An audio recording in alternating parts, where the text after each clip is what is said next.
Assalamualaikum warahmatullahi wabarakatuh. Alhamdulillahilladzi anzala as-sakinata fi qulubil mu'minin liyazdadu imanan ma'a imanihim. Asyhadu an la ilaha illallah wahdahu la syarikalah wa asyhadu anna Muhammadan abduhu wa rasuluhu la nabiyya ba'dah. Allahumma salli wa sallim wa barik ala sayyidina Muhammadin wa ala alihi wa sahbihi ajma'in. Allah Subhanahu wa ta'ala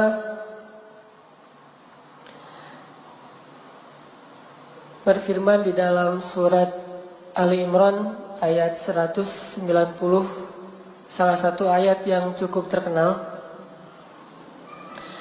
yang isinya A'udzu billahi minasyaitonir rajim. Bismillahirrahmanirrahim.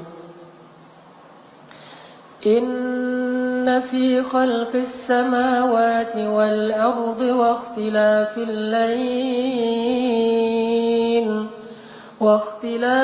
laili wan nahari laayatin liulil albab. الذين يذكرون الله قياما وقعودا وعلى جنوبهم ويتفكرون في خلق السماوات والأرض ربنا ما خلقت هذا باطلا سبحانك فقنا عذاب النار. Sadaqallahul azim. Rasulullah sallallahu alaihi wasallam bersabda, "Min husni islamil mar'i tarkuhu ma la yu'nih." Di antara tanda-tanda kesempurnaan atau baiknya Islam seseorang adalah dia meninggalkan apa-apa yang tidak bermanfaat atau berfaedah. Teman-teman yang dirahmati Allah, seperti judul kita pada sore hari ini, ibadah dalam diam. Kalimat ini adalah kalimat yang disampaikan oleh para ulama, bahwa dalam Islam itu tidak ada perbuatan ataupun kondisi yang sia-sia. Bukan hanya ucapan seseorang saja yang bisa berpahala dan bernilai ibadah. Bukan hanya perbuatan zahir saja yang bisa bernilai ibadah, tetapi juga dalam Islam perasaan bisa juga bernilai ibadah, bisa juga bernilai maksiat, bisa berpahala, bisa berdosa. Perasaan. Jadi kita punya perasaan suka atau benci. Suka dan benci ini bisa anugerah dari Allah, bisa musibah. Bisa ibadah, bisa maksiat. Bisa berpahala, bisa menambah dosa. Padahal cuma suka doang tuh.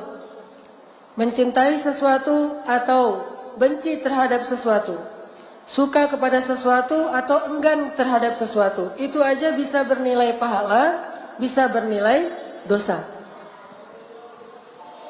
Makanya cinta itu adalah anugerah dari Allah. Tetapi ketika dia disalahartikan, bisa menjadi musibah dan salah satu di antara fitnah-fitnah syaitan. Itu perasaan dalam Islam. Sehingga kita mengenal dalam sunnah Nabi itu ada namanya sunnah sirah. Sirah itu artinya yang tampak pada diri Rasulullah SAW. Ada juga sunnah yang dikenal dengan istilah sarirah. Sarirah itu yang tidak tampak tentang Rasulullah SAW. Dan yang tidak tampak ini disebut dengan batin. Urusan-urusan di dalam diri beliau. Termasuk apa yang membuat Nabi suka, apa yang membuat Nabi tidak suka. Hal-hal yang Nabi senang, hal-hal yang Nabi tidak senang. Hal-hal yang buat Nabi marah, hal-hal yang buat Nabi bahagia. Termasuk diamnya Nabi SAW adalah sunnah yang dikenal dengan istilah sunnah sarirah, atau sebagiannya kadang-kadang termasuk dalam kategori takririyah atau persetujuan Nabi SAW. Ini artinya teman-teman bahwa dalam Islam ibadah bukan hanya dilakukan secara zahir, tampak, ruku, sujud, berdiri, dan amal-amal zahirnya. Tetapi ibadah juga bisa kita lakukan padahal kita tidak melakukan gerakan-gerakan sholat. Padahal kita tidak menginfakkan harta secara terlihat zahir, tetapi tetap bernilai ibadah di sisi Allah Subhanahu wa taala. Dan salah satunya adalah ibadah melalui tafakkur tentang kebesaran Allah Subhanahu wa taala. Jadi bisa ibadah dengan merasakan perasaan-perasaan yang baik, bisa juga ibadah dengan memikirkan hal-hal tentang kebesaran Allah. Ini dua-duanya ibadah dalam diam. Kayak misalnya kita tuh ngelihat ada orang yang hijabnya baik, bagus gitu. Hijabnya lebar. Terus juga kalau laki-laki kelihatan misalnya secara zahir orangnya rajin tilawah Al-Quran. Lalu dalam hati kita muncul rasa suka, muncul rasa senang, muncul rasa respect, tertarik, takjub kepada pemandangan itu, maka ini termasuk perasaan yang insya Allah diridhoi Allah, berpahala. Sekedar gitu doang tuh. Kayak misalnya kita ngelihat ada seorang anak muda membantu orang tua di jalan, nyebrang misalnya, atau dia sangat berkhidmat, sangat berbakti kepada kedua orang tuanya. Kalau orang tuanya lagi bicara, dia dengerin, dia nunduk, atau dia bantu orang tuanya di rumah sakit. Kita ngelihat seorang laki-laki atau seorang anak muda berakhlak mulia, lalu muncul rasa respek di dalam hati kita, itu perasaan yang berpahala. Kayak gitu aja udah berpahala. Sama kayak kita merasa respek atau tertarik ketika melihat orang yang misalnya pulang balik masjid, rumah, atau di kantor begitu sudah waktunya sholat zuhur, dia yang duluan berwudu, dia yang ke musola lebih dulu, dia yang mengumandangkan azan di kantor kita. Lalu kita muncul rasa tertarik, kagum, takjub kepada orang kayak gitu. Ini adalah perasaan yang diridhoi oleh Allah dan berpahala insya Allah. Demikian juga sebaliknya. Ada orang yang ilfil, melihat cewek berhijab, dia ilfil, bete gitu. Nggak gitu-gitu amat kali, sok soleh atau apalah, pakaian ninja dan seterusnya. Walaupun dia tidak mengatakan dengan lisan, sekedar punya rasa tidak suka saja, itu berdosa di sisi Allah. Makanya ada doa di dalam Al-Quran, wala taj'al fi qulubina ghillan lilladzina amanu. Dan janganlah engkau jadikan di dalam hati kami rasa ghillan, rasa tidak suka, rasa benci kepada orang yang beriman.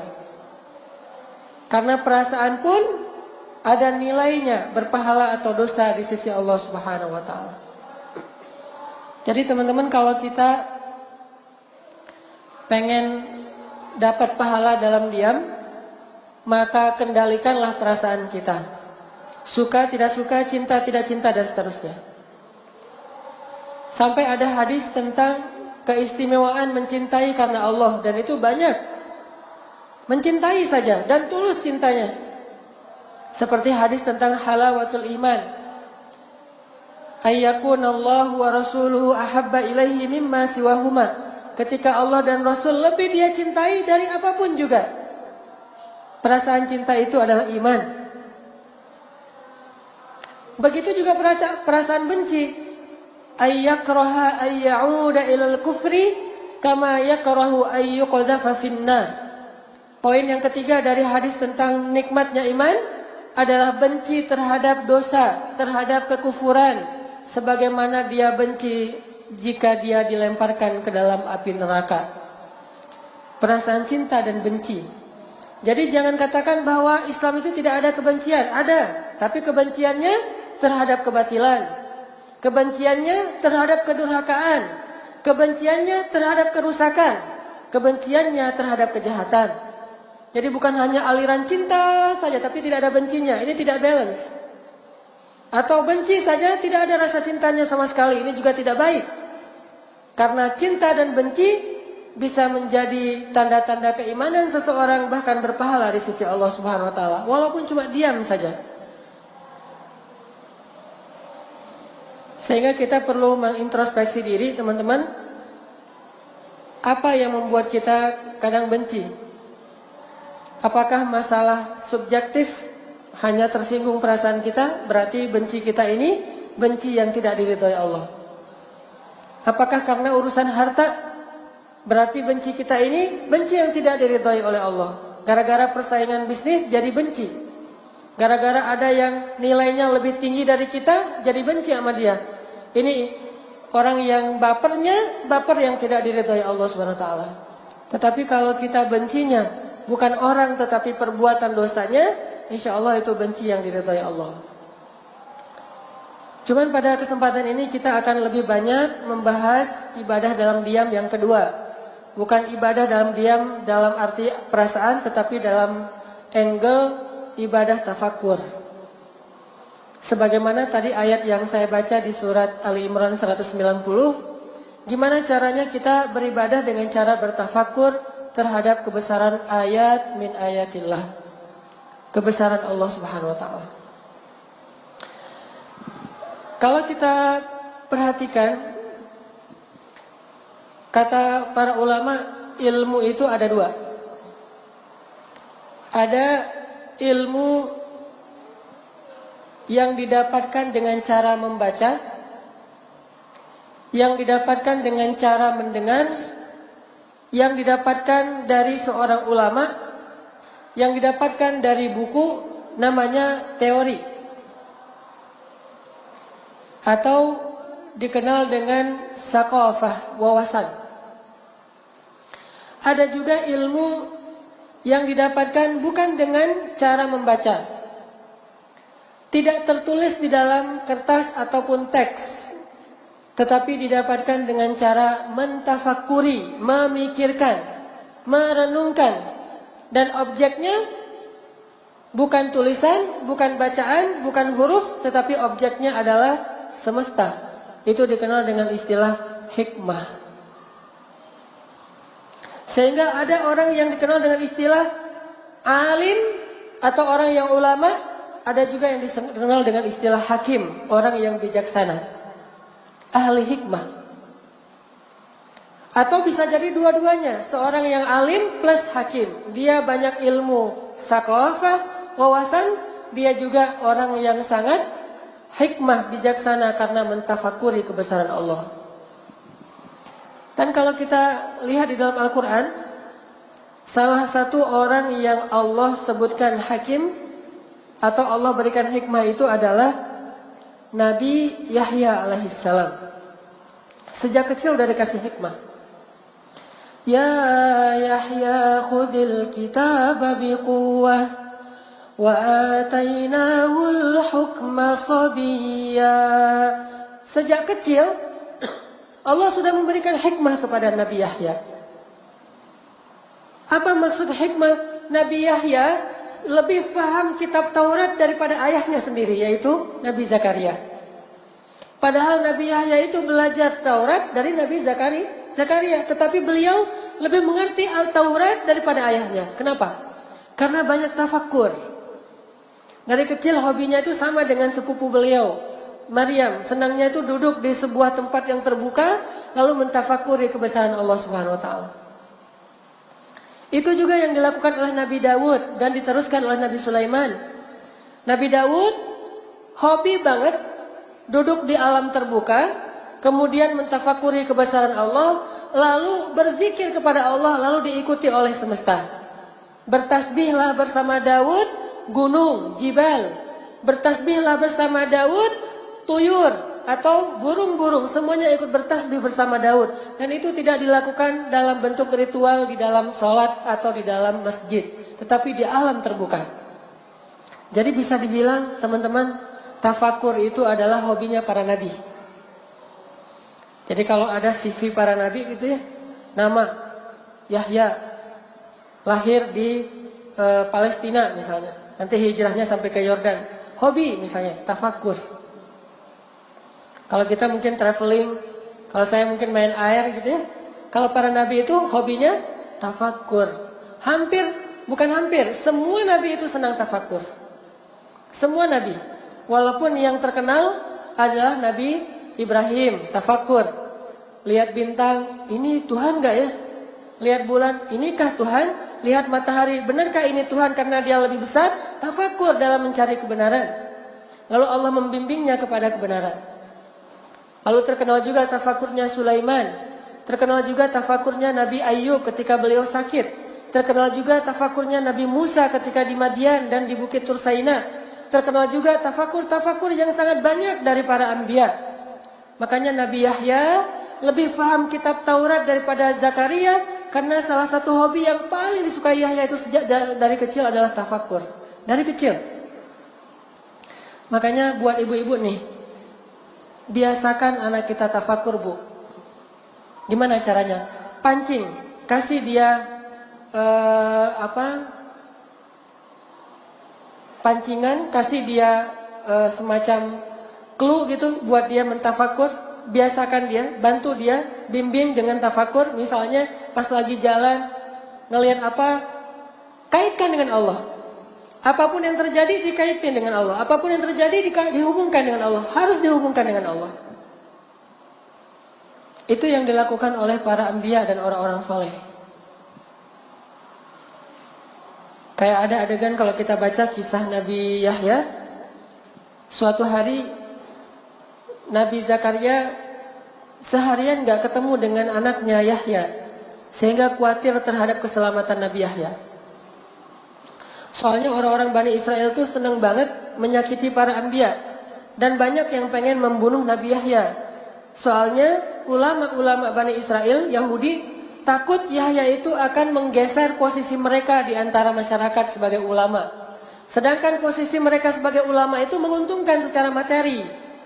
Soalnya orang Yahudi ini curang kepada umatnya sendiri. Dia bikin syariat bukan dari Allah, dibuat-buat yang menguntungkan dia. Yang Allah menyebutnya dengan istilah yaktubuna kitaba bi aidihim, menulis kitab dengan tangan mereka sendiri. Wa yashtaruna bi ayatillahi tsamanan qalila, dan menjual ayat-ayat Allah dengan harga yang sedikit. Itu kerjaan Yahudi, ulama-ulamanya. Menghalalkan yang haram, mengharamkan yang halal. Sehingga ketika Nabi Yahya muncul, apalagi Nabi Isa, mereka khawatir posisi mereka terganggu dan membahayakan pendapatan mereka. Banyak kejahatan yang mereka lakukan demi ingin menggeser atau menyingkirkan Nabi Yahya alaihissalam.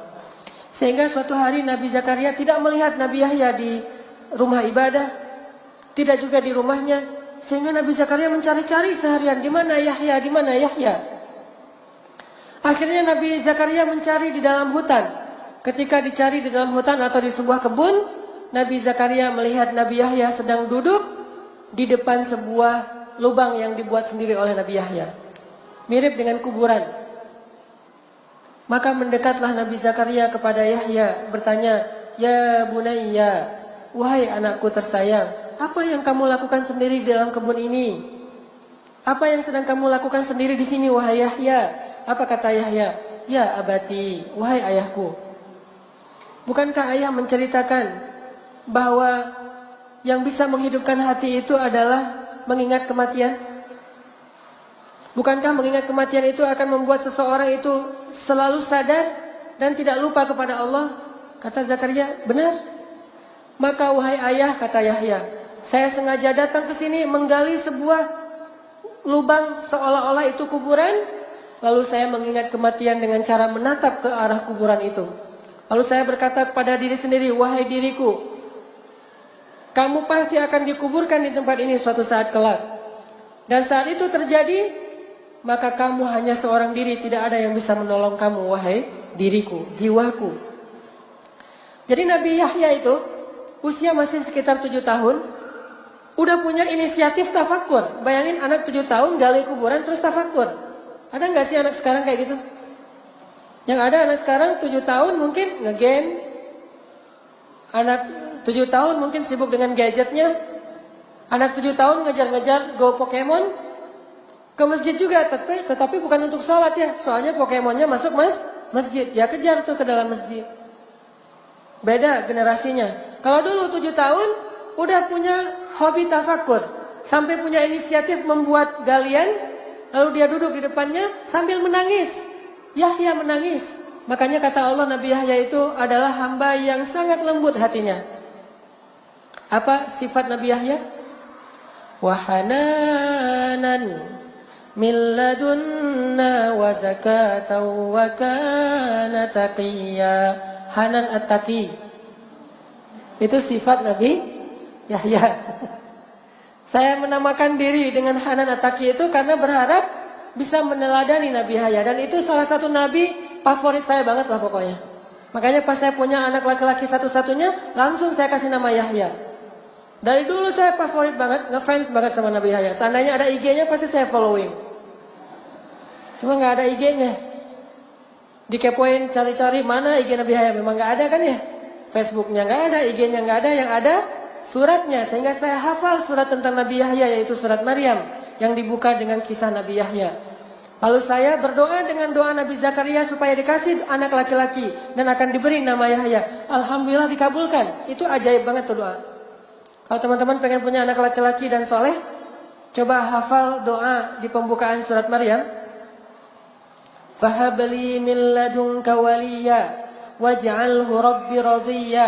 Ya Allah, beri saya seorang anak laki-laki yang meneruskan dakwah dan jadikan dia anak yang Engkau ridhoi, dan jadikan dia seorang anak yang lembut, yang bersih, yang tidak pernah berbuat dosa, yang berbakti kepada kedua orang tuanya. Dan saya menamakan dia Yahya. Sehingga alhamdulillah Allah berikan kepada saya seorang anak laki-laki yang saya memperhatikan lembut sekali. Anak saya yang bernama Yahya luar biasa, lembut sekali. Gak pernah marah-marah. Kalau dia marah pun minta disayang. Kalau kita marah, sayang aja katanya. Gak mau dimarahin. Dari lahir suaranya ketika udah bayi lahir kan teriak-teriak tuh. Saya punya anak pertama namanya Aisyah, kedua Maryam, ketiga Yahya, keempat Mutia. Kalau Maryam ini lahir teriak-teriak. Karena emang bidannya bapaknya sendiri. Saya yang menjadi bidan, lahir tidak ada dokter, tidak ada bidan, saya tarik aja kepalanya.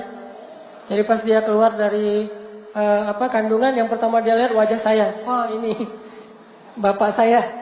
Sehingga dia dekat banget sama saya. Kalau saya ke laut, surfing, dia ikut. Nih namanya juga, lahir yang pertama dia lihat adalah muka saya. Tapi teriaknya, suaranya lantang gitu. Layaknya bayi. Kalau Yahya, pas lahir suaranya pakai irama. Gitu. Wah, ini pakai irama Kurdi nih. Jadi kayaknya saya membaca ini ada bakat gift suara, sehingga kalau mengaji lebih mudah daripada yang latihan. Itu Nabi Yahya, lembut sekali hatinya, dan semakin sering tafakur, semakin lembut hati Nabi Yahya. Dan tidak pernah berbuat dosa. Walam yakun jabbaran asiyya, tidak pernah berbuat maksiat. Itu orang nggak pernah buat dosa satu-satunya. Semua manusia nanti di akhirat akan dihisab dosanya. Ada yang diampuni, ada yang tidak diampuni. Kecuali Yahya tidak punya dosa, tidak punya kesalahan sama sekali. Wassalamun alaihi yawma wulida wa yawma yamutu wa yawma yub'atsu hayya. Tafsir dari kalimat itu, keselamatanlah bagi Yahya hari dia dilahirkan, hari dia diwafatkan, dan hari dia dibangkitkan, semuanya selamat. Dan maksud selamat ketika hari dibangkitkan, dia tidak punya dosa ketika dia bangkit, bersih dari dosa. Dan salah satu hobi laki-laki atau anak muda yang luar biasa ini adalah tafakur. Sehingga dia lebih paham Taurat daripada ayahnya. Bahkan dia yang mengajarkan awalnya Taurat kepada sepupunya yang masih kecil yang bernama Isa alaihissalam. Sampai kelak Isa dapat wahyu Injil, baru Yahya mengikuti Isa dan belajar Injil kepada Isa. Jadi gantian nih. Pertama Yahya dulu ngajarin Taurat, habis itu Isa yang ngajarin Injil. Sehingga ketika mereka akan berpisah, Yahya hijrah ke Yordania, sedangkan Isa tetap di Palestina. Mereka saling memberi nasihat.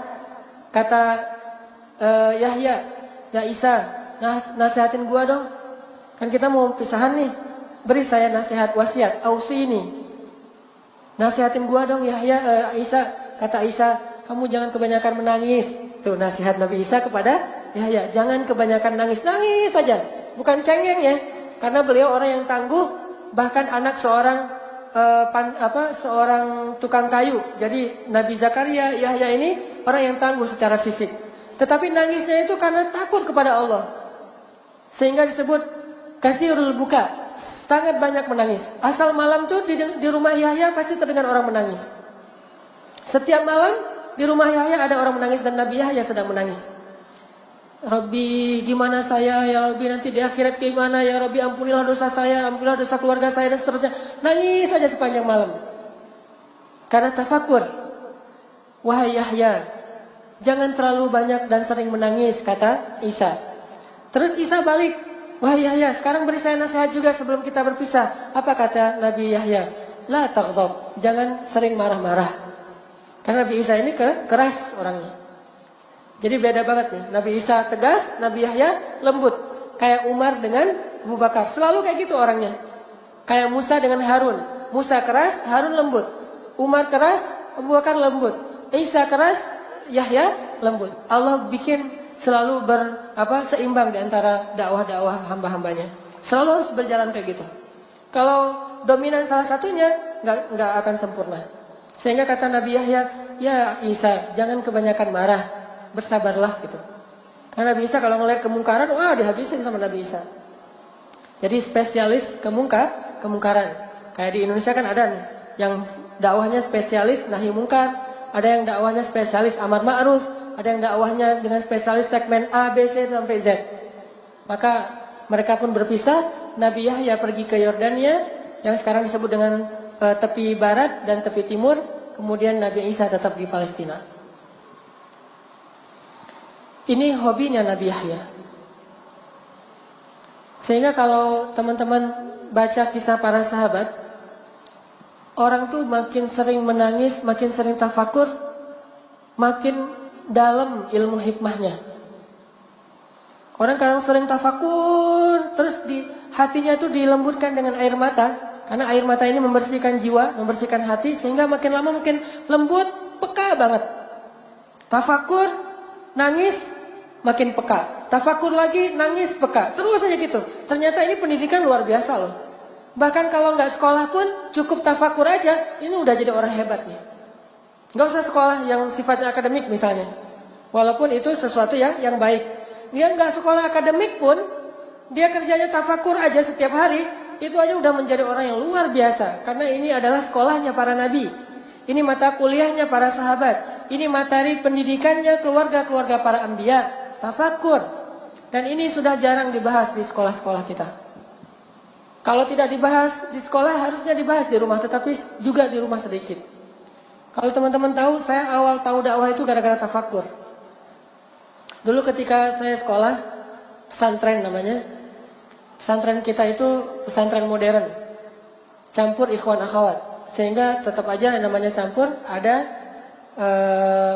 kenangan-kenangan kayak gitu-gitu deh. Ada yang suka-sukaan gitu ya, kecuali saya doang.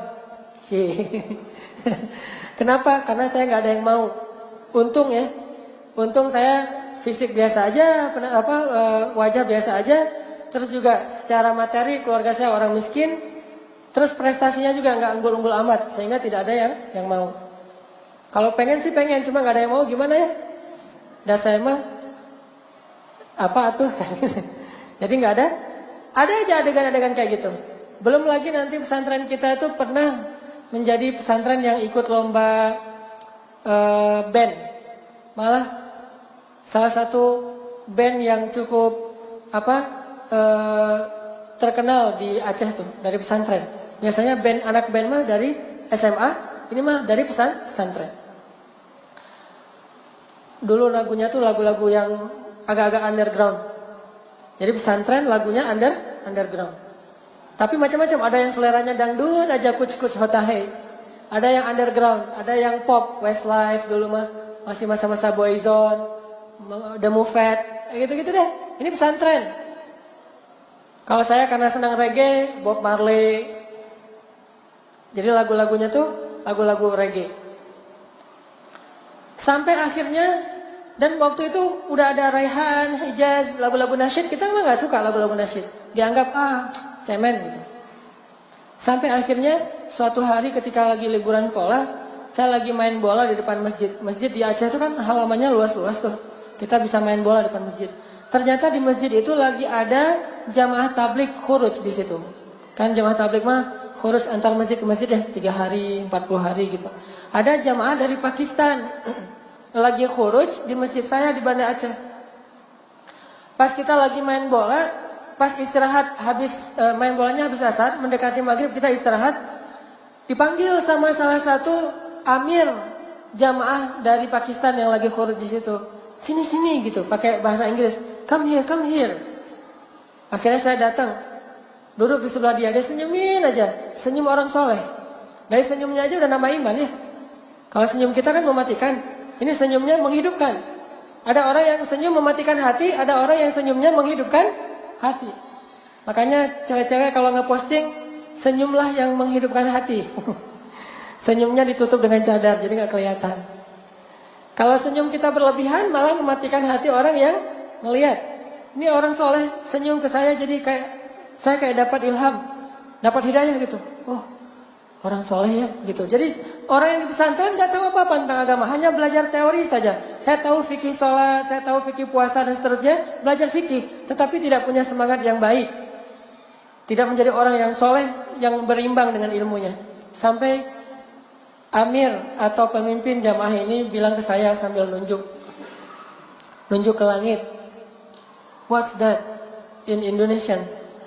Apa itu dalam bahasa Indonesia, kata dia. Saya bilang langit. Kata dia, langit Allah cipta. Tunjuk ke pohon. Saya bilang, pohon Allah cipta, kata dia. Dia cuma tahu bahasa Indonesia Allah cipta aja. Terus dia tunjuk, ada sapi yang lagi merumput di depan masjid. Itu sapi Allah cipta. Gitu aja terus, setengah jam Allah cipta, terus Allah cipta. Tapi setelah Allah cipta, saya ngerasa ada sesuatu yang beda di dalam jiwa saya. Jadi kayak orang yang baru sadar dan baru bangun dari tidur. Itu luar biasa. Kerasa banget di hati kita. Ini namanya fiqhul qulub.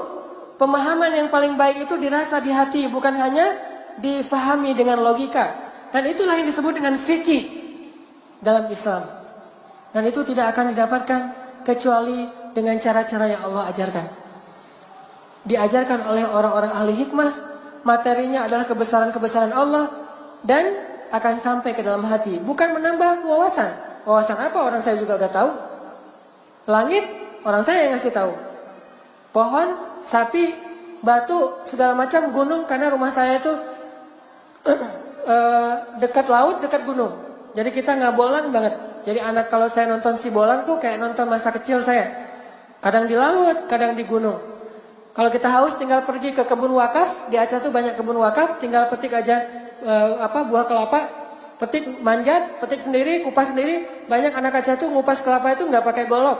Ngupas kelapa pakai gigi. Kelapa muda dikupas pakai gigi. Kayak ngupas mangga. Makanya kita nggak pernah ke dokter gigi. Copot sendiri gitu. Langsung ngupas pakai gigi. Terus digeprok gitu udah aja. Minum air kelapa. Pokoknya si bolang banget lah. Jadi dekat laut, dekat gunung. Gunungnya kelihatan, lautnya kelihatan. Ditanya, laut, saya bilang Allah cipta. Karang, Allah cipta. Gunung, Allah cipta. Awan, Allah cipta. Dan seterusnya. Lama-lama jadi kayak nambah iman sendiri gara-gara kalimat Allah cipta. Dia mengajarkan saya tafakkur. Akhirnya sejak saat itu saya mulai rutin khuruj. Ikut jamaah tabligh. Namanya khuruj pelajar. Setiap bulan 3 hari. Setiap bulan khuruj. Sampai di Mesir saya masih khuruj. Baru saya berhenti khuruj. Walaupun tetap berteman dengan teman-teman jamaah tabligh. Tetap respect dengan dakwah mereka. Gara-gara ada insiden di Mesir. Bukan insiden dimarahin orang. Kalau insiden dimarahin orang udah sering lah. Namanya tabligh ya. Biasa dimarahin orang. Ngapain kamu sini segala macam. Masya Allah gitu aja kita mah gak ngelawan ya. Baru ada insiden yang buat saya berhenti itu apa? Saya lagi bayan. Saya di Mesir itu kelas tahun kedua lah, semester 3. Tahun kedua di Al-Azhar. Saya bayangkan di tabligh mah kalau lagi di masjid ada namanya bayan, ceramah di depan. Saya bayan. Bayan 1 jam. Setelah selesai bayan ada seorang bapak-bapak salaman sama saya. Assalamualaikum, waalaikumsalam. Dia ternyata tadi itu duduk di depan saya. Siapa namanya?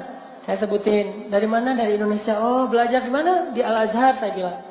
Kata beliau, saya ini ngajar di Al-Azhar, profesor kamu. Wah, ternyata yang dengar bayan saya adalah dosen saya sendiri, cuman beda semester gitu. Dosen tafsir Al-Quran semester terakhir. Yang nanti saya akan ketemu beliau. Kalau nanti udah semester terakhir. Saya itu dosen kamu di Al-Azhar. Nih ya, kamu tuh tadi pas bayan banyak salah. Aduh, banyak informasi yang keliru. Banyak hadis-hadis yang gak kayak gitu. Banyak tafsiran yang keliru dan seterusnya. Oh gitu Prof, maaf saya gak tahu segala macam. Makanya kalau kamu mau belajar, udah aja gak apa-apa kamu khuruj. Gak apa-apa kamu berdakwah, tetapi jangan bayan dulu. Karena bayan itu menyampaikan ilmu. Kalau gak paham bisa membahayakan orang yang mendengar. Akhirnya saya minta maaf. Dan sejak saat itu saya tidak berani lagi untuk bayan. Mulai saya belajar ke gerakan Ikhwanul Muslimin. Saya tinggal di pelosok yang banyak tokoh-tokoh ikhwannya. Salah satu guru ikhwan saya, Profesor Dr. Abdurrahman Uwais, meninggal dalam kudeta militer di Mesir. Dan mudah-mudahan mendapatkan pahala syahid. Dan foto beliau tersebar di koran, saya tahunya di Indonesia. Beliau ditembak. Dan itu orang soleh banget. Udah soleh baik lah gitu.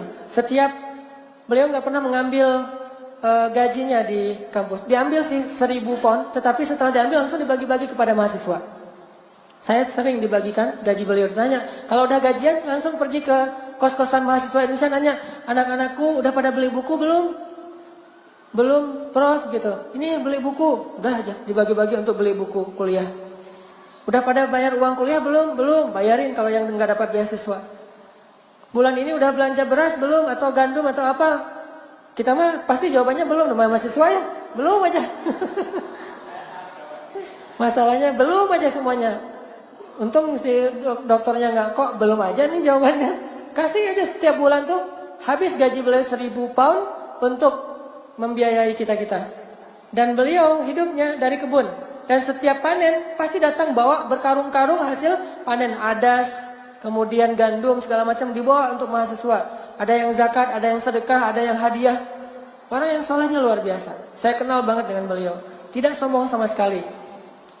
Rajin menabung.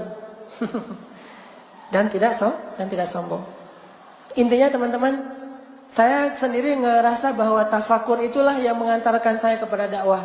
Sehingga tafakur ini menjadi salah satu di antara amalan yang saya rasa cepat sekali menambah keimanan. Dan itu juga yang dilakukan oleh para sahabat. Salah satunya adalah yang paling senang tafakur itu Abu Bakar As-Siddiq. Itu hobinya tafakur banget. Sehingga karena Abu Bakar ini orang yang sangat rajin tafakur dan berkorban yang paling banyak untuk agama Allah, Allah kasih dia hikmah yang lebih dibandingkan sahabat yang lain. Sampai tingkat hikmahnya itu kepada kepekaan jiwa. Yang kalau kita mungkin nyebutnya dengan istilah basiroh. Punya kepekaan jiwa. Itu Abu Bakar. Salah satu contoh kepekaan jiwanya, beliau memahami teks, memahami Al-Quran lebih dalam daripada sahabat yang ngerti tafsir. Makanya saya bilang, belajar Al-Quran jangan hanya membaca teks, jangan hanya membaca tafsir, jangan hanya membaca syarah hadis, tapi tafakur juga. Karena ketika kita udah tafakur, kita akan memahami itu lebih dalam daripada orang yang ahli secara wawasan dan teori. Abu Bakar membuktikan itu. Contohnya ketika turun ayat Al-yawma akmaltu lakum dinakum wa atmamtu alaikum ni'mati wa raditu lakumul islam dina. Idza jaa nasrullahi wal fath wa ra'aitan nasa yadkhuluna fi dinillahi afwaja. Ketika ayat ini turun, ayat tentang sempurnanya agama, sudah lengkap semua syariat, maka semua para sahabat itu bertakbir karena bahagia. Allahu Akbar, agama sudah sempurna, syariat sudah utuh, syariat sudah lengkap, bertakbir semuanya. Kecuali Abu Bakar menangis. Mereka mengira ayat ini adalah ayat berita gembira. Agama sudah sempurna, akan dimenangkan oleh Allah. Berarti ini ayat berita gembira, mereka bertakbir. Sedangkan Abu Bakar menangis. Lalu orang-orang bertanya, "Ma yubkika ya Abu Bakar? Kenapa engkau menangis wahai Abu Bakar?"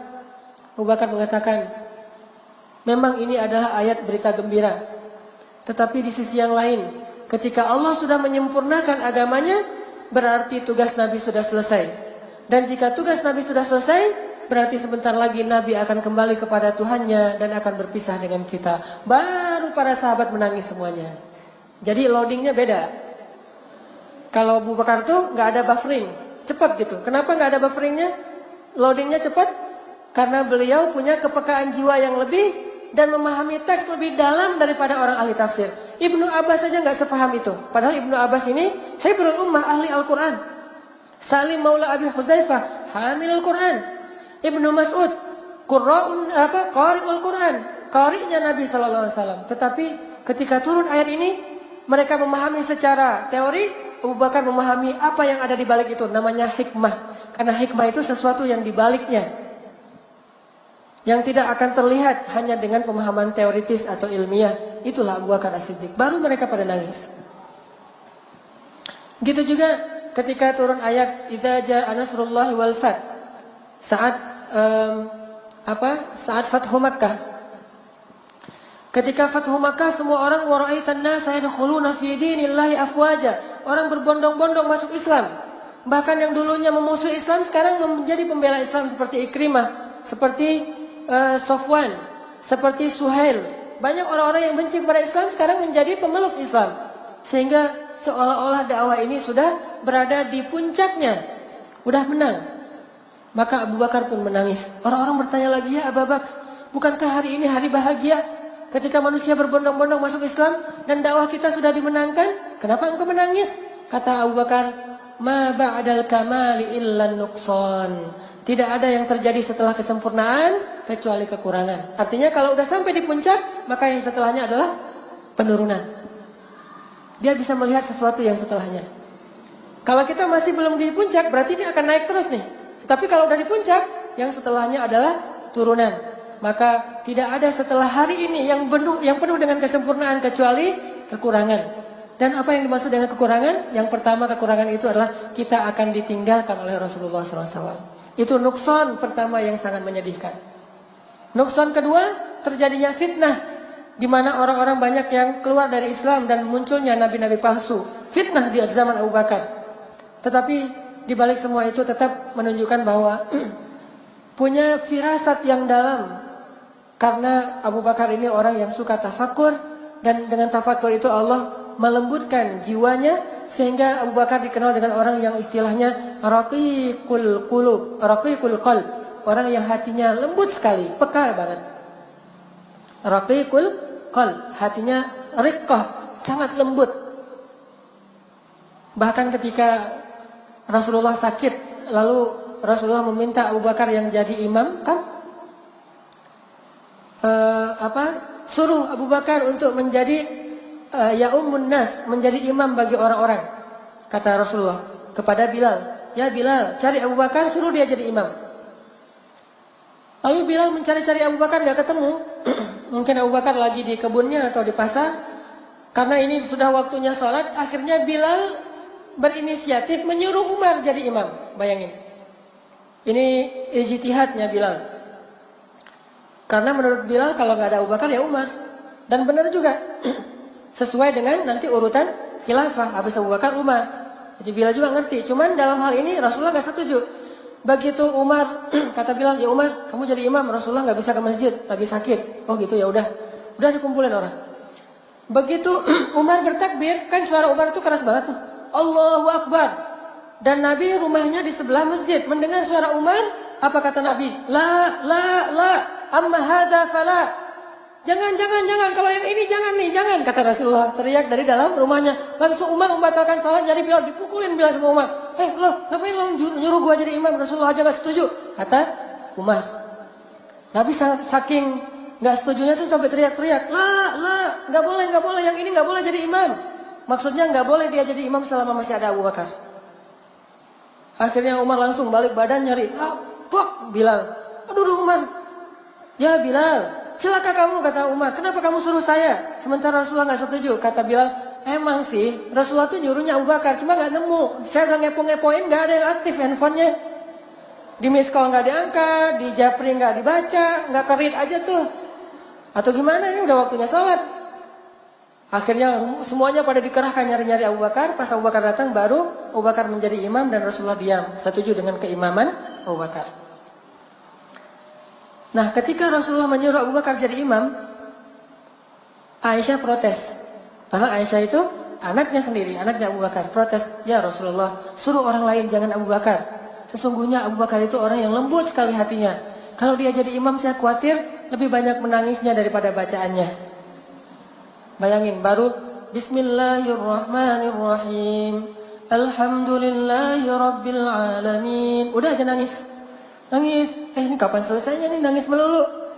Karena Abu Bakar itu kalau baca Quran satu ayat baca, nangisnya kayak udah baca satu lembar. Baca lagi satu ayat, nangisnya lama seperti baca satu lembar. Nangis saja karena hatinya lembut. Dan dia paham sesuatu yang tidak difahami secara teori. Tafakkur. Sampai pada waktu subuh, setelah setelah Rasulullah selesai sholat, Rasulullah berdiri di atas mimbar. Ini hari subuh terakhir Rasulullah sebelum wafat. Itu hari terakhirnya Rasulullah di muka bumi. Rasulullah berdiri dalam keadaan lemah, keringetan, lagi meriang berat, dan itu sakit keras beliau, memaksakan berdiri, dan Nabi mengatakan, wahai kaum muslimin, sesungguhnya ada seorang hamba Allah yang diberikan pilihan oleh Allah antara kembali kepada kekasihnya atau tetap bersama keluarganya. Maka hamba itu pun memilih untuk kembali kepada kekasihnya karena dia rindu kepada kekasihnya. Langsung Abu Bakar yang duduk di depan mimbar nangis. Umar terus noleh Abu Bakar. Abu Bakar, ngapain nangis? Bisa aja itu yang dimaksud adalah Bani Israel, laki-laki itu adalah Bani Israel. Jadi Umar memahami Nabi lagi berkisah nih. Ada seorang laki-laki yang diberikan pilihan, mau kembali kepada kekasihnya atau tetap bersama keluarganya. Dia memilih kembali kepada kekasihnya karena tidak tahan dengan rindu kepada kekasihnya. Oh, ada ya Bani Israel. Kirain sama Umar Bani Israel orang soleh. Lalu Abu Bakar mengatakan, ya Umar, tahukah kamu siapa laki-laki itu? Kata Umar, emang siapa? Dialah Rasulullah SAW. Beliau ternyata sudah diberikan pilihan untuk kembali kepada Allah atau tetap bersama kita, dan beliau telah memilih untuk kembali kepada Allah. Baru satu masjid nangis. Selalu aja gitu. Beda. Yang satu udah nangis duluan, yang lain, oh ya udah nangis deh. Jadi nangisnya nunggu komando dari Abu Bakar. Dan itu juga luar biasa ya, Rasulullah mah nyawanya ditawari. Rasulullah mau meninggal enggak? Mau dong, gitu. Rasulullah mau meninggal atau mau tetap hidup ya Rasulullah? Meninggal aja deh, Rasulullah mah. Kalau kita coba, Ustaz, mau meninggal sekarang? Oh jangan dong, saya belum beresnya segala macam alasan modus gitu ya. Jangan meninggal sekarang, tuh ombak lagi bagus tuh. Ntar aja kalau pulang dari Batu Karas misalnya, ngombak dulu. Ini artinya Rasulullah itu sampai nyawanya aja ditawar sama Allah. Malaikat yang datang tuh nggak enak hati, cabut nggak ya, nggak tega, Kayak seorang dokter mau nyuntik anaknya sendiri. Kalau nyuntik anak orang kan nyuntik aja kan ya. Atau mau mengkhitan putranya sendiri kan. Gimana nih, kasihan nih anak saya, udah kamu gak usah dikhitan aja deh. Padahal dia dokter ahli khitan, yang orang lain mah dikhitan aja, dia mah gak berani. Karena gak tega. Begitu malaikat mau mencabut nyawa Rasulullah, malaikat gak tega. Nyabut dikit-dikit. Pas Rasulullah mengatakan sakit gitu. Oh ya, jangan. Dilepas sama malaikat, jadi nyawanya tuh mau dicabut, dilepas lagi. Sakit ya Rasulullah, maaf, nggak jadi lagi tuh. Cabut lagi nggak jadi. Bukannya Rasulullah mudah, susahnya mungkin gara-gara malaikat nggak tega tuh. Jadi pelan dicabut, Nabi kesakitan, langsung dilepas lagi. Saking cintanya malaikat kepada Rasulullah SAW, sampai nggak tega banget mau nyabut nyawa Rasul. Belum lagi nanti malaikat Jibril duduk di sebelah Nabi, seolah-olah kayak sahabat dekat banget megangin Nabi. Pas Nabi lagi dicabut nyawanya ngelihat ke arah Jibril berpaling. Sampai Nabi bertanya, ya Jibril, apakah engkau benci melihat wajahku? Kata Jibril, bukan ya Rasulullah, saya nggak tega. Coba bayangin, adegannya sampai segitu banget tuh. Rasulullah lagi dicabut nyawanya, Jibril nggak mau ngelihat. Gini aja Jibril, coba bayangin Jibril yang perkasa, tiba-tiba jadi gitu. Nggak mau ngelihat, aduh nggak tega ya Rasulullah dicabut nyawanya. Coba kalau yang lain, yang mana orangnya diliatin gitu ya, ditonton sama malaikatnya. Ini mah nggak ditonton karena malaikat nggak tega. Dan ternyata Abu Bakar faham tentang hadis itu. Umar nggak faham. Ini orang yang rajin tafakur. Terus sahabat lain yang rajin tafakur dan sangat peka adalah Utsman bin Affan. Utsman ini juga punya basirah, rajin tafakur, Allah berikan kepekaan di dalam jiwanya. Saya pernah cerita mungkin pada masa kekhalifahan Utsman jadi Amirul Mukminin, Utsman itu juga selain presiden, dia imam di masjid, dia juga yang mengajarkan Al-Quran.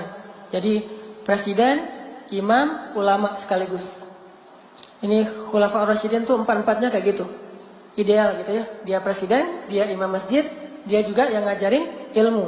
Terutama Ali yang paling luar biasa di antara empat ini kalau ilmunya. Nah, Utsman lagi ngajarin ilmu Al-Quran di masjid. Dan mereka tuh sangat menghargai majelis ilmu. Bagi mereka mencari ilmu itu bukan berapa lama belajar, bukan ijazah, bukan berapa banyak teori yang diajarkan, tetapi keberkahan dari ilmu. Sehingga diantara adab duduk dalam majelis ilmu yang bagi mereka itu wajib, walaupun secara fikih tidak wajib, adalah sebelum masuk ke dalam majelis ilmu berwudu. Itu mereka tuh berwudu dulu. Udah gitu pakai baju yang bagus, yang bersih. Kemudian pakai parfum, khususnya untuk laki-laki pakai parfum. Udah gitu diam gitu. Saking diamnya majelis ilmu di zaman sahabat, Nabi kalau lagi ngomong itu di masjid kayak nggak ada orang. Nabi kayak lagi ngomong sendiri, nggak ada suara sama sekali. Jangankan suara, gerak aja nggak ada.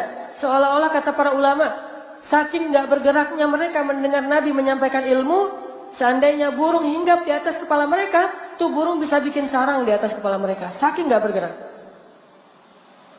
Ada nggak di zaman kita duduk nggak bergerak sampai lalat, nyamuk, wah kenyang semuanya. Alhamdulillah ini majelis ilmu, saya senang makan minum darah di sini. Karena nggak ada yang gerak. Digigit nyamuk juga nggak kayak gini, diem aja. Kenapa itu teh? Sakinah. Mungkin kalau di kita ada, cuman matanya tertutup, duduknya di tiang. Kalau kita nyebutnya tembokers itu bersandar di tembok terus tutup mata, dapat sakinah. Dan jangan dibangunkan kalau kayak gitu. Biarkan dia lagi dapat ketenangan dari langit. Sakinah. Cuman belum mawaddah ya, masih jomblo soalnya. Baru sakinah. Nah, pas zaman Utsman jadi Amirul Mukminin, Utsman lagi ngajarin ilmu di masjid. Datanglah seorang laki-laki, muridnya Utsman bin Affan. Ketika dia berada di teras Masjid Nabawi, di depan masjid, nggak sengaja laki-laki ini melihat aurat seorang perempuan yang melintas. Jadi ada seorang cewek lewat pakai hijab, tiba-tiba ada angin kencang menyingkapkan hijabnya dan terlihat rambutnya sekilas, langsung dia tutup lagi. Nah, laki-laki ini melihat aurat itu, rambut cewek sekilas nggak sengaja di depan masjid. Karena dia anggap ini sesuatu yang tidak sengaja, belum lagi nanti hadisnya itu berarti adalah ramah segala macam, karena pandangan pertama nggak sengaja. Dia anggap ini bukan dosa, sehingga dia tidak beristighfar. Namanya juga sekilas nggak sengaja, cuma rambut doang kan ya. Masuklah dia ke dalam masjid, kayak gini, langsung duduk di antara jamaah. Begitu dia duduk, Utsman mengatakan, saya melihat ada seorang laki-laki yang masuk kepada kita untuk mencari ilmu, padahal di matanya masih ada bekas zina, kata Utsman. Coba, di matanya ada bekas zina. Laki-laki ini langsung terperanjat, kaget gitu. Langsung dia mengatakan, ya Utsman, apakah masih turun wahyu kepadamu setelah Rasulullah? Artinya kan Rasulullah orang Nabi terakhir. Bagaimana engkau tahu bahwa saya barusan melihat sesuatu yang tidak baik, sehingga engkau mengatakan ada bekas zina di matanya? Apakah telah turun wahyu kepadamu setelah Rasulullah? Apa kata Utsman? Ittaqu farasatal mu'min. Hati-hati dengan farasah. Farasah itu jadi bahasa Indonesia firasat. Hati-hati dengan firasat orang yang beriman. Bayangin ngelihat cuma sekilas, rambut doang, nggak sengaja pula. Nuntut ilmu disuruh keluar sama Utsman, kecuali dia beristighfar. Gimana kalau yang lebih dari itu? Sengaja nyari, browsing, ngepoin, ngeklik, ngelihatnya bukan cuma rambut, dan sengaja, dan gak sekilas, dan lebih dari rambut. Kira-kira gimana tuh nuntut ilmunya? Itulah bedanya mereka dengan kita. Kalau kita mencari ilmu itu untuk direkam di dalam pikiran kita, hafal, tahu, ngerti. Nanti kalau ustadznya nyebut lagi, oh saya udah pernah dengar. Kalau kita baca lagi, oh gue udah pernah tahu tuh. Kalau dibacakan sama teman, saya udah hafal hadisnya. Bagi kita ilmu tuh di sini. Bagi mereka ilmu itu di sini. Kalau ilmu di sini, sambil bermaksiat pun bisa mencari ilmu. Ini konsep barat nih. Orang barat kan, kayak di film-film atau di mana tuh, mencari ilmu pacaran. Bahkan di kelas tuh duduknya satu bangku berdua, cewek cowok dengan pacarnya. Nanti ada live party misalnya, ada misalnya summer party segala macam, tetap aja ada party-partian. Tetapi juara kelas, berprestasi, nilainya bagus, doktoralnya di usia masih 20 tahun. Karena ilmu mereka cuma di sini. Nggak akan membuat hati mereka beriman dengan ilmu seperti itu. Sedangkan orang Islam mencari ilmu itu bukan untuk dihafal, tetapi fiqhul qulub, difahami dengan hati. Dan itu tidak akan bisa didapatkan kecuali dengan cara meninggalkan dosa. Beda cari ilmu ala barat dengan ala Islam. Kalau ala barat sambil bermaksiat juga dapat ilmu. Tapi dalam Islam dosa kecil menghalangi kita dari ilmu. Itu yang dialami oleh Imam Syafi'i kan. Ke pasar gak sengaja ngelihat ada seorang ibu-ibu betisnya keangkat. Namanya orang di pasar gitu lagi kerja, betisnya keangkat gak sengaja. Langsung Imam Syafi'i memalingkan wajahnya. Lupa beberapa hadis. Dan ketahuan banget Imam Syafi'i kalau lupa. Soalnya gak pernah lupa. Kalau kita ngerasa biasa-biasa aja, karena emang kita jarang ingat. Makanya nggak tahu kalau ada lupa. Emang saya nggak pernah ingat apa-apa. Kalau orang menghafal Quran itu ketahuan. Kalau dia habis ada dosa itu ketahuan. Apa ketahuannya? Murajaahnya susah. Ayatnya lupa, itu orang yang hafal Quran. Jadi kalau kita nggak ngafal Quran, nggak akan ketahuan. Saya emang ngeliat gitu biasa-biasa aja. Ya biasa-biasa aja, karena nggak ada ayat yang dihafal, tidak ada hadis yang dihafal, sehingga nggak ada yang lupa. Kalau kata teman-teman, hati-hati jaga pandangan, hilang hafalan. Kecuali bagi yang tidak menghafal gitu ya. Kalau yang nggak menghafal, ada juga yang nakal. Nggak apa-apa, hilang hafalan, ntar hafal lagi. Gampang kalau hilang nanti dihafal lagi. Artinya kepekaan itu al-fiqhu fiqhul qulub. Pemahaman yang di hati itu tidak akan didapatkan kecuali dengan tadi meninggalkan dosa. Makanya kata Utsman ini orang yang hatinya peka, dan itu salah satunya dibangun dengan banyaknya bertafakur. Dan kita nanti bisa baca kalau dalam biografi Utsman itu kalimat-kalimat tafakurnya Utsman itu luar biasa. Dan di antara semua hamba-hamba Allah yang ahli tafakur ulul albab ini, Rasulullah SAW adalah orang yang paling sering menyampaikan hadis-hadis tafakur. Contoh nih, tafakur itu kan artinya menghubungkan suatu objek dengan penciptanya, pemiliknya. Lihat gunung, Allah cipta tadi. Lihat langit, Allah cipta. Kalau nggak bahasa itu minimal kita bahasanya Masya Allah, Subhanallah, Allahu Akbar. Itu artinya menghubungkan suatu objek semesta dengan pemiliknya. Itu namanya tafakur. Kayak tadi ayatnya, Rabbana ma khalaqta hadza batilan subhanaka faqina adzabannar. Dan gak usah terlalu ribet dengan yang benar subhanallah atau masya Allah, sama aja lah. Saya sering banget dapat pertanyaan, Ustaz, kita kalau ngelihat keajaiban alam semesta bacanya yang benar subhanallah atau masya Allah ya? Ayatnya subhanallah tuh. Subhanak artinya subhanallah. Bisa juga masya Allah, tergantung maksud. Subhanallah itu artinya gak mungkin sia-sia. Masya Allah itu artinya gak mungkin kecuali dengan seizin Allah. Sama-sama bisa dibaca dengan ketakjuban. Kayak kita ngelihat alam yang luar biasa, ada siklusnya, subhanallah. Artinya nggak mungkin ini terjadinya secara sia-sia, pasti ada maksudnya. Itu bacanya subhanallah. Tapi kalau kita bilang masya Allah, itu artinya ini nggak akan mungkin terjadi kecuali dengan seizin Allah, dengan kehendak Allah. Berarti bacanya tergantung niatnya, tergantung maksudnya apa di dalam hati kita. Rasulullah itu sering sekali mengaitkan satu objek dengan Allah atau akhirat. Itu tafakur. Contoh. Jadi dalam satu perjalanan, kalau nggak salah ini perjalanan perang Tabuk. Nabi berhenti di sebuah rest area, di oasis. Kan perjalanannya tuh panjang, harus berhenti di beberapa spot. Suatu malam, Nabi dengan pasukannya kaum muslimin berhenti di sebuah oasis. Dengan takdir Allah, kebenaran waktu itu malam bulan purnama. Dan mungkin purnama yang paling sempurna. Kayak mungkin di kita tuh ada fenomena bulan yang paling dekat jaraknya dengan bumi sehingga bulan terlihat lebih besar. Waktu itu mungkin kayak gitu, lagi bulan purnama sempurna banget dan tidak ada awan, cerah sekali. Satu helai awan pun nggak ada.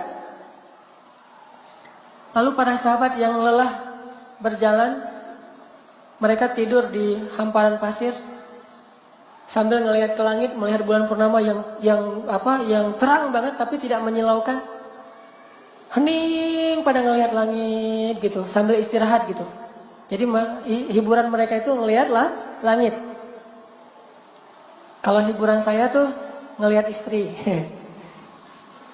Maaf ya bagi yang belum punya. Hiburan saya itu menatap wajah istri. Wajah istri saya seperti rembulan. Tapi jangan dari jarak dekat. Kalau dari jarak dekat kan rembulan mah gak mulus ya. Dari jarak jauh gitu. Atau menatap wajah anak. Menatap wajah anak itu hiburan banget. Orang kalau udah nikah tuh ya gak susah nyari hiburan. Yang susah nyari hiburan tuh kalau masih jomblo. Susah banget nyari hiburan. Ini gak bisa, itu gak bisa. Udah dengar sekian album tetap aja galau. Udah jalan sini jalan sana minum segala macam minuman mulai dari soda dan kemudian sampai bahkan ada yang ke beer house tetap aja galau. Tapi kalau udah nikah tinggal lihat wajah pasangan udah hiburan. Belum lagi senyumnya, belum lagi nanti dan seterusnya. Itu mah intermezzo doang. Susah menghilangkan materi itu. Balik lagi ya. Jadi pada menatap pada menatap bulan gitu, pada hening semuanya. Tiba-tiba Nabi mengatakan, tahukah kalian nanti penduduk surga itu akan menatap wajah Allah seperti saat ini kalian menatap bulan. Tidak ada penghalang di antara mereka, kata Nabi. Ini artinya apa? Apapun objeknya dihubungkan dengan Allah dan akhirat. Dihubungkan dengan Allah dan akhirat itu tafakur. Ngelihat bulan. Nanti gini nih kita ngelihat wajah Allah di dalam surga. Gak ada penghalang sama sekali. Bening gitu. Teduh. Terangnya tapi tidak menyilaukan. Oh gitu ya Rasulullah. Semangat lagi mereka untuk beramal soleh. Tafakur. Nanti tafakur Nabi yang lain misalnya. Nabi lagi jalan. Terus ngelihat seonggok bangkai onta. Jadi ada bangkai onta yang sudah dipenuhi belatung. Dan onta itu namanya onta saibah. Saibah itu artinya onta yang menurut keyakinan orang Arab jahiliyah, onta yang membawa sial, kutukan. Ciri-cirinya telinganya dipotong. Jadi ada hamin, saibatin, banyak istilah-istilah onta pembawa sial di zaman jahiliyah. Nah, onta ini kalau udah dipotong telinganya, nggak ada yang mau makan dagingnya, tidak ada yang mau minum susunya, dan tidak ada yang mau menungganginya. Kenapa? Dianggap onta pembawa sial. Hidupnya aja nggak ada yang mau, apalagi matinya. Jadi Nabi lagi jalan ngelihat satu bangkai saibah, onta yang dipotong telinganya dan dipenuhi belatung, bau bangkai luar biasa. Terus Nabi bilang kepada para sahabat, "Hei, siapa di antara kalian yang mau membeli bangkai ini?" kata Rasulullah. Sahabat heran, "Ya Rasulullah, dikasih gratis juga kami nggak mau. Jangankan udah mati, hidup juga nggak ada yang mau ya Rasulullah, onta saibah." Kata Nabi, "Sesungguhnya dunia di mata Allah nilainya lebih rendah daripada bangkai ini di mata kalian." Ini namanya tafakur. Ngelihat apa aja dihubungkan dengan Allah. Allah lagi, Allah lagi, Allah lagi. Terus aja kayak gitu. Itu orang beriman. Nggak pernah lupa sama Allah. Yadhkurunallaha qiyaman wa qu'udan wa ala junubihim. Dengan cara wa yatafakkaruna fi khalqis samawati wal ardh. Baru dia bilang Rabbana, Rabbana, Rabbana. Sehingga jadi kebayang bagi para sahabat, oh gitu ya. Berarti Allah tuh kalau nggak ngasih dunia kepada hambanya yang beriman, nggak zalim. Soalnya bagi Allah dunia tuh nggak ada harganya. Seandainya kata Nabi, dunia itu ada harganya walaupun sebelah sayap nyamuk, maka Allah tidak akan ngasih dunia itu sedikit pun kepada orang kafir. Jadi kita salah paham tentang Allah gara-gara menghargai dunia. Sehingga ada orang bilang, oh, apa maunya Allah sama saya? Allah kok tega banget sih? Allah kok gak adil sih sama saya? Karena kita mengukur rahmat Allah dengan dunia. Sedangkan Allah pengen merahmati kita dengan akhirat, bukan dengan dunia. Kita gak ngerti, salah paham. misunderstanding, miskomunikasi sama Allah. Seandainya dunia ini nilainya ada, walaupun cuma seberat 11 sayap nyamuk. Berapa gram kira-kira 11 sayap nyamuk? Gak ada gramnya. Kalau kita pakai timbangan yang digital tuh, terus di atasnya kita taruh nyamuk, bukan sayapnya, nyamuk nih. 3 ekor, jangan 1 ekor. Keluar gak angkanya? Gak keluar, 1 juga gak keluar. Naruh mungkin nyamuk misalnya 10 ekor, masih belum keluar angkanya. Butuh ratusan ekor nyamuk baru keluar angka 1. Itu nyamuk loh. Gimana 11 sayap nyamuk? Lebih gak keluar lagi angkanya. Saking tidak ada nilainya dunia di mata Allah. Seandainya ada segitu aja nilainya, maka Allah gak mau ngasih dunia ini kepada orang kafir. Karena Allah gak mau merahmati orang kafir. Jadi kalau ada orang kafir dikasih dunia dan seisinya, itu bukan karena Allah lebih sayang mereka daripada orang mukmin. Tetapi bukan berarti Allah juga gak ngasih dunia untuk orang beriman. Bagi Allah dunia itu bukan ciri dari kasih sayang Allah. Dunia ini bisa jadi amanah, bisa juga jadi fitnah. Sedangkan rahmat bukan dunia, akhirat. Kecuali Allah kasih dunia yang menjadi kebaikan untuk akhirat. Kaya tapi dermawan, itu baru rahmat namanya. Kalau kaya doang bukan rahmat. Makanya yang kita disuruh cemburu itu bukan ke orang kaya, tetapi orang kaya yang dermawan. La hasada illa fisnatain. Tidak boleh cemburu kecuali kepada 2 orang. Salah satunya orang yang kaya dan menghabiskan kekayaannya fi sabilillah. Menghabiskan kalimat kata kuncinya.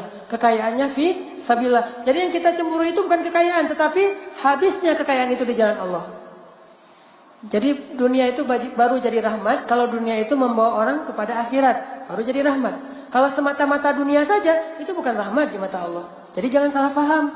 Kok saya setelah hijrah malah susah hidup saya? Jangan salah faham. Kalau setelah kita hijrah, setelah kita bertaubat, setelah kita memperbaiki diri, dunia kita malah jadi susah. Bukan berarti Allah mencabut rahmatnya, tetapi Allah ingin mungkin melindungi kita dari fitnah-fitnah dunia. Karena Allah sayang sama kita, gak dikasih dunia. Kalau dikasih hanya untuk mencukupi kebutuhan kita. Yang gak membuat kita sampai lupa diri. Karena banyak orang makin dikasih dunia makin sombong. Makin dikasih dunia makin jauh dari Allah. Makin dikasih dunia makin jarang sholatnya. Dan kita ngerasain sendiri kalau lagi banyak masalah, sholat khusyuk, nangis-nangisnya. Tahajud panjang. Jam 1 malam udah bangun tahajud sampai subuh. Begitu dikasih solusi, subuh juga kadang kelewat. Makanya Allah gak mau kita celaka gara-gara dunia. Kasih aja masalah terus. Jadi kalau kita pengen Allah gak ngasih masalah, istiqomah. Dikasih dunia tetap beribadah, gak dikasih dunia juga beribadah. Sehingga Allah gak khawatir ngasih dunia untuk kita. Ini hambaku siap gak ya dikasih harta? Ini hambaku siap gak ya dikasih pasangan? Jangan-jangan ntar dia kalau udah dikasih pasangan lupa sama gua. Akhirnya udah deh jomblo aja loh. Biar semakin dekat sama Allah gitu. Bisa kayak gitu. Intinya Nabi itu mengaitkan bangkai onta dengan Allah. Jalan lagi tuh. Jalan lagi. Lewatin sebuah bukit.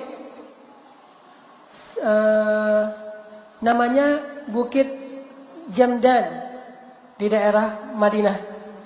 Antara Madinah dengan Madain Solih. Agak-agak jauh dari kota Madinah. Namanya Bukit Jamdan.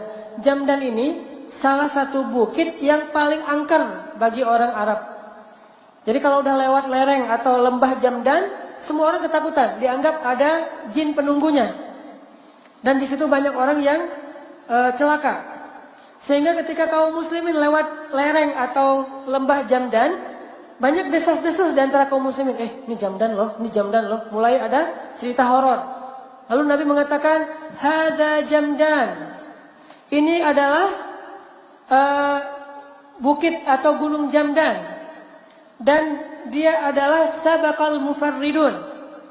Lalu para sahabat mengatakan, apa arti mufarridun ya Rasulullah? Mufarridun itu adalah orang yang banyak bertasbih kepada Allah. Sedangkan gunung ini lebih banyak lagi daripada orang-orang ahli bertasbih kepada Allah. Jadi kalau ada orang ahli ibadah, tasbih terus ribuan kali tasbih, gunung Jamdan ini lebih banyak lagi bertasbih kepada Allah. Artinya Nabi itu mengaitkan semesta itu dengan Allah. Ini hamba Allah. Jadi kalian gak usah khawatir. Kalau kita jalan kemana-mana itu kita melihat, oh ini hamba Allah, ini hamba Allah, ini hamba Allah. Sehingga kita tidak hidup di dunia yang jauh dari penciptanya. Ngelihat apapun ini hamba Allah. Jangan kayak orang yang tidak beriman mengatakan alam. Oh ini fenomena alam. Alam lagi, jarang yang Allah. Saya kan paling sering tuh nonton kalau di TV Nat Geo ya. National Geographic. Senang banget nonton Nat Geo. Terutama yang Nat Geo Wild. Tentang alam liar gitu. Dan selalu bahasanya alam telah menyediakan segalanya untuk kita. Yang nyediain alam. Itu bahasa orang evolusi. Tapi kita, Allah lagi. Sebagaimana mereka tidak pernah enggan untuk mengatakan evolusi, alam. Kita juga nggak akan enggan untuk mengatakan Allah. Sehingga saya kalau lagi nonton Nat Geo itu, Masya Allah, Subhanallah. Sering terkagum-kagum sendiri ngelihat kebesaran Allah di alam semesta. Walaupun referensinya mereka, tetapi tafakur kita untuk mengingat Allah SWT. Kayak misalnya hiu. The ocean misalnya atau killer fish, salah satunya hiu selain paus pembunuh killer whale ya, whale killer atau killer whale, pokoknya paus pembunuh aja. Ini ada hiu nih ceritanya. Ternyata teman-teman, hiu itu adalah vacuum cleaner Allah di dalam lautan. Dia itu hanya makan ikan atau makhluk laut yang terluka atau akan jadi bangkai dan akan jadi polusi di dalam laut. Sehingga dia akan punya dua sensor. Satu sensor ciuman darah, satu lagi dia pakai sonar untuk melihat gerak. Jadi kalau ada ikan yang geraknya, berenangnya udah gak teratur karena terluka dan bentar lagi mau mati, udah mulai lemah nih, maka akan terbaca oleh sonar sensornya hiu dari jarak sekian puluh kilometer. Dan sensor inilah, sonar inilah yang dipelajari kemudian menjadi inspirasi pembuatan sensor dalam kapal selam untuk melihat lawan atau jarak musuh. Dia bisa lebih dari 10 km melihat, oh ada ikan yang sekarat tuh, didatengin sama dia dengan kecepatan lebih dari 100 km per jam, dalam hitungan menit datang makan tuh ikan. Karena kalau nggak dimakan oleh hiu, ikan itu akan jadi polusi di dalam laut. Makanya kalau kita berenang di laut jangan panik. Begitu panik, wah hiu, ada yang makanan saya tuh. Berenangnya kacau gitu ya, nggak teratur. Sehingga kalau kita lihat orang-orang barat, kenapa yang diving sering di sebelah hiu tapi kok nggak diserang? Karena gerakan mereka itu udah teratur, udah punya ilmu berenang atau ngedive. Coba bayangin diving pas lewat hiu langsung panik sendiri. Hiu yang tadi nggak tahu jadi tahu tuh. Hiu walaupun di sebelah kita kalau geraknya teratur, menurut teori di Nation nih, walaupun di sebelahnya kalau geraknya teratur gak akan kebaca oleh sonarnya, sehingga dianggap bukan makanan tetapi dianggap teman, bro gitu kalau teratur. Tapi kalau bukan teratur, bukan bro tuh, langsung wah ini makanan saya walaupun jaraknya puluhan kilo, Masya Allah langsung. Ini namanya tafakur. Sama kayak gajah. Pernah dengar suara gajah?